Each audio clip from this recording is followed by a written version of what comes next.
Kasya dito, 3 hanggang 4.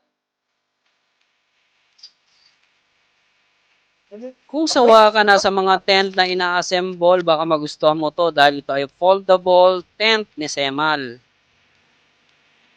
Push. Ayan, napofold na siya. Para siyang umbrella. Ayan.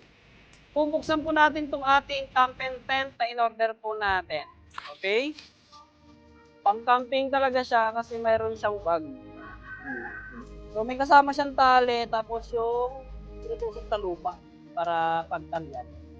Ayan, may kasama pa po siyang sapin para sa ating bubong. So ayan siya, foldable siya mga ma'am sir. So pinag-aaralan lang natin kung paano siya ibuklat. Kaya humingi ako ng tulong kay Mrs. Pero madali lang pala siyang i-set up, no? Kahit bata siguro kaya i-set up. Kita nyo, dalawa yung pinaka-tubuan.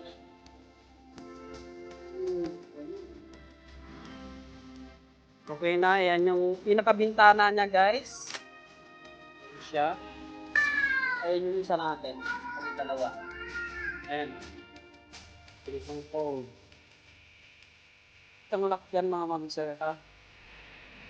Ang pinaka-lock, so pwede nyo isara sa loob, pwede nyo isara sa labas. Okay, karami mo. Ayan, ganda. Sige.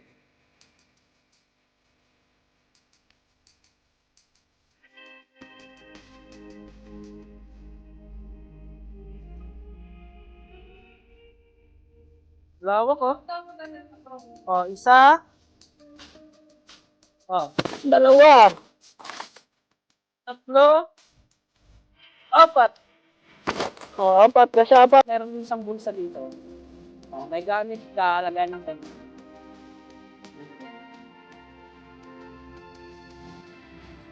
Meron pa siyang sabitan ng ilaw dito. Ulam tayo.